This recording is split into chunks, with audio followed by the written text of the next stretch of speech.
Hay una importante discusión en el mundo sobre las diferencias o propuestas entre liberalismo y populismo. Y es curioso, hoy se está efectuando la 80 Convención Nacional Bancaria y también ese tema se está discutiendo ahí. Para platicarnos de ello hemos invitado a Alberto Gómez Alcalá, presidente ejecutivo de la Asociación de Bancos de México.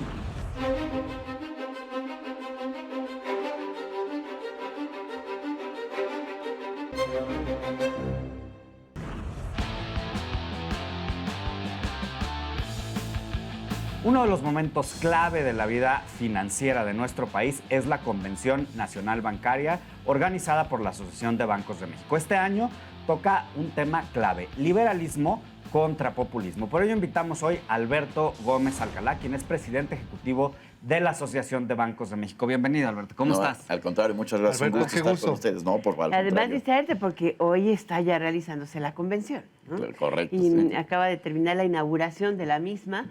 Yo creo que el presidente y todos las autoridades pusieron un tema importante sobre la mesa. El sistema financiero está sólido, está en condiciones de seguir apalancando el crecimiento. ¿Por qué? Sin duda alguna, yo creo que esa es la principal noticia que tenemos nosotros como banca. Realmente hace un esfuerzo de muchos años, es producto de una política pública bien instrumentada, de una convicción, de una decisión de tener estabilidad, de tener un marco regulatorio moderno, de capitalizar a los bancos, de fomentar la competencia, de posturas abiertas a la innovación, incorporación de nuevos productos. Y de concientizar a los clientes también, a los usuarios de la banca. Informar a los clientes, concientizarlos de sus derechos, de sus obligaciones, por supuesto. Y eso nos ha dado el ciclo crediticio más importante que hemos tenido. Es cierto que ya se rompió el récord de Ruiz Cortines, 43%, ¿no? Es un poquito menos. El 40% es la meta del Pronafide. Y el récord histórico, ¿Qué es el Pronafide? El Pronafide, el Programa Nacional de Financiamiento al Desarrollo, que se anunció al principio de la administración del presidente Peña, la meta es alcanzar 40% como porcentaje del PIB, el tamaño del crédito. ¿Para qué sirve este esquema? Pero del crédito bancario, porque el crédito de la economía es más grande. Es correcto. El crédito del sistema estamos bancario. hablando del crédito que se va al sector privado, es decir, a las empresas y a las familias. Un buen porcentaje también de los recursos que se administran en el sistema financiero mexicano y en la banca también es crédito público, que es un componente también bastante importante. Aquí este número, el 40, es la meta para el crédito privado. ¿En cuánto quedamos? Bueno, eso lo tendremos que ver al final del sexenio. Ah, bueno. Es una meta Pero retadora. al cierre del 2016 ya se rompió el récord. Al cierre del 2016 Récord del estábamos siglo pasado. a décimas. Yo creo que ahora sí que mientras estamos hablando, es muy probablemente que ya estemos alcanzando el número más alto en la historia del país. ¿Cuál es? ¿Cuál es número? Es 34%. 34% del PIB en crédito al sector privado. Que ya El tienes país coche nunca nuevo. había tenido tanto, nunca había habido tal número. Esto en un comparativo internacional todavía luce bajo, pero lo que es importante sobre todo es exactamente la dirección de la flecha, la velocidad de la flecha y la calidad de la ¿Sabes qué flecha. significa para la economía? Que a tu edad, Oscar, tú ya tienes un crédito bancario, lo acabas de tomar. Ya tienes Claro. coche, En condiciones tienes de casa, tasa adecuadas, tienes carro, tienes trabajo. Fija. Eso significa crédito en la economía. que te están Seguridad creyendo. para el patrimonio. ¿Tú crees que hubieras y podido además- comprarlo con la inestabilidad y tasas altas? Correcto. No, pues no. No, hombre, no me hubiera aventado ni cerca. Y ahorita, por ejemplo, lo que pasa en México y en otros países, el patrimonio más importante que puede tener una familia normalmente es el hogar. Hoy, por ejemplo, lo que está pasando en el crédito hipotecario es verdaderamente notable. Oye, pero Qué las tasas de maravilla, interés han qué subido de manera notable, más de 300 puntos base. Y en estas condiciones, ¿es sostenible tasas de interés bajas para hipotecas, autos, para las empresas, las personas, las tarjetas de crédito? Déjame contestarte con el crédito hipotecario que sentimos es el más importante. Y por con lo el que de las implica. tarjetas, porque es el que más. Es el que, El que más es- usamos. el que es el O que más el- te muere cada fin de mes. El dice, crédito ligado a la ¿qué hice? nómina, Son ¿no? excelentes preguntas. Yo empiezo con el hipotecario y voy al de Las la tarjeta tarjetas. y en general al crédito al consumo, porque también ahí están pasando cosas bien interesantes. Con lo de las hipotecas. Aquí es un poquito una cuestión técnica y voy a tratar de explicar. Lo que hacemos nosotros como banca es de que hacemos una especie de cobertura para poder garantizarle a la familia la misma tasa de interés a lo largo de los 20 años que es la vida del crédito. Entonces, la tasa relevante no es necesariamente la de corto plazo, sino las de mediano plazo, las de 5, 7 años, son las que utilizamos para hacer esa cobertura y poder ofrecerle al cliente ese nivel de tasas. Y afortunadamente, otra vez por la estabilidad del buen manejo macro, monetario Esas y tasas fiscal. no se han elevado Exactamente. tanto. Las que han subido son las de corto plazo, Pero pero las de las de mediano y referencia de largo largo plazo plazo. se han quedado, sí han tenido ni remotamente de la magnitud O de sea, las de la curva corto no plazo. se parece a las Correcto. de G-Low, más bien a las de Alicia, bien planas.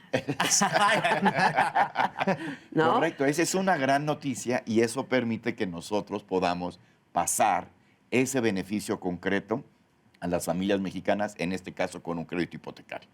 El plástico. Entonces, antes era pura tarjeta y ese crédito, pues como no es un crédito garantizado, sí replica más fielmente la volatilidad que tenga la tasa de corto plazo. Pero lo que hemos visto en los años recientes es de que el crédito en tarjetas ha crecido, pero también ha crecido la gente que usa menos intensivamente la ventaja crediticia del producto. ¿Qué quiere decir esto? Hay gente que utiliza la tarjeta meramente con fines transaccionales. Ah, Es como yo. decir, pagan la totalidad Totaleros, de lo que... los famosos totaleros. Exactamente. Les llamamos totaleros. Porque obtienes otros beneficios que te dan los Claro. bancos por hacer uso Correcto, de este. correcto. Entonces, por ¿Eres ejemplo, buen la pagador? nómina, el crédito a nómina, pues es un crédito más conveniente, también más predecible, lo puedes hacer con mensualidades, como si fuera una especie de hipoteca, te permite mejor una planeación, en fin. O sea, ya tienes un menú más amplio, puedes administrarlo, puedes ser lo más eficiente, puedes abaratar tu costo de crédito. Oye, Alberto. Y puedes estar por lo Ahora, mismo en estas O una lo ventajas- puedes combinar entre nómina y auto, O sea, ¿no? todos estos, Claro, por supuesto. estos grandes activos que finalmente son activos de la economía, son activos de todos, ha sido un esfuerzo colectivo. ¿Qué tan en riesgo, tomando la pregunta que empezaba a hacer Oscar, en estos momentos en que el mundo ha cambiado? Desde el Brexit, Donald Trump, las elecciones que están por venir en México, ¿qué tan resistente puede ser el sistema bancario ante estos cambios de El un riesgo mundo? migratorio. El migratorio, nada más que nos los echen de regreso a los paisanos. Cuéntanos. El tema de la convención que vamos a empezar a platicar y a reflexionar es precisamente ese. Yo creo que aquí hay que distinguir dos cosas, ¿no? Lo que más afecta a lo que estábamos platicando hace un momento es estabilidad macroeconómica. Y por supuesto que ese es un valor que tenemos ya en México desde hace muchos años, que también lo perdimos por algunos experimentos Un populistas. valor y un temor. Pues hay que defenderlo, hay que protegerlo, hay que Y no cuidarlo como y hay perro, que fortalecerlo. Que eso Sin es que lo duda, defendimos Oscar, como eso por perros. supuesto. Pero ya estamos viendo los beneficios que implica eso. O sea, realmente tener un activo de ese tamaño al país le ha costado muchísimo. Tú estás muy joven, Oscar, pero bueno, los que vimos las crisis No, ya de los estaba 70. grande con la crisis de los 90. Es come de años, los no le 90, creas. pero bueno, no. Es puro baby face. En mi caso me tocó ver la de los 70, la de Claro. los 80, la de los 90. Y la verdad, estas cosas que en el mundo desarrollado, un crédito hipotecario fijo a 20 años, no los habíamos visto. Oye, Alberto Gómez Alcalá, una pregunta que me encantaría que profundizaras. Hoy hemos estado escuchando en la Convención Bancaria todo este tema de populismo frente al liberalismo. ¿Realmente hay una paradoja en el modelo económico? ¿Y qué representa para el sector financiero mexicano? ¿Por qué lo tienen como un tema fundamental de la Convención, el tema del Tratado de Libre Comercio, su renegociación? ¿Qué riesgos ven en la negociación del sistema financiero? Si nosotros tenemos un sistema muy abierto. Aquí fundamentalmente lo que estamos viendo es un riesgo externo. Realmente esta discusión, venimos de una colección de sorpresas, vamos a ponerlo Sí, nada más así, ¿no? empezando con el Brexit. Brexit, es este avance que ha tenido en el electorado de los países desarrollados, ideas que son antisistémicas. Que eran características de los países latinoamericanos en la década de los 70s y 80s. Ya están de Y moda. además, en el curiosamente, primer mundo. América Latina ahorita va hacia cuidar la estabilidad, apertura, o sea, como que todo lo contrario, ¿no? Al Pero revés. bueno, va como que en sentido contrario, ¿no? Entonces, como que sorprende mucho que los países que habíamos visto como modelos, los que habían sido los grandes defensores de libre comercio, de las instituciones globales que lo permiten, que lo facilitan, etcétera, sean ahorita donde estén enfrentando cuestionamientos serios de que ese no es el camino. Pues obviamente a nosotros Dices, oye, ¿qué no va nos- para allá? nos preocupa y nos ocupa, y por eso la idea fue en la convención ahora platicar y ventilar estos temas desde sobre todo la experiencia del mundo desarrollado. Y yo creo que ahí hay lecciones muy, muy, muy importantes, ¿no? El TLC que preguntabas, Alicia. Bueno, es un acuerdo, como sabemos, que se firmó a principios de los 90, entró en vigor en enero de 94, y han pasado muchísimas cosas desde entonces. Por ejemplo, cuando lo firmó México con Estados Unidos y con Canadá, había sectores que no estaban en el tratado. Telecomunicaciones, energía. Ese es el ejemplo, y exactamente. Comercio Son los electrónico. dos mejores. Y no estaban por razones No existían históricas estas de momento. cosas. Claro, el avance tecnológico después nos sorprendió. Se han abierto nuevos sectores, nuevas fuentes de actividad económica. Entonces, un candidato natural, si nos vamos a sentar con los socios, es bueno. La industria del platiquemos software, que hoy de- todas las industrias son digitales, ¿no? Pues, y La no existía información eso. de la nube.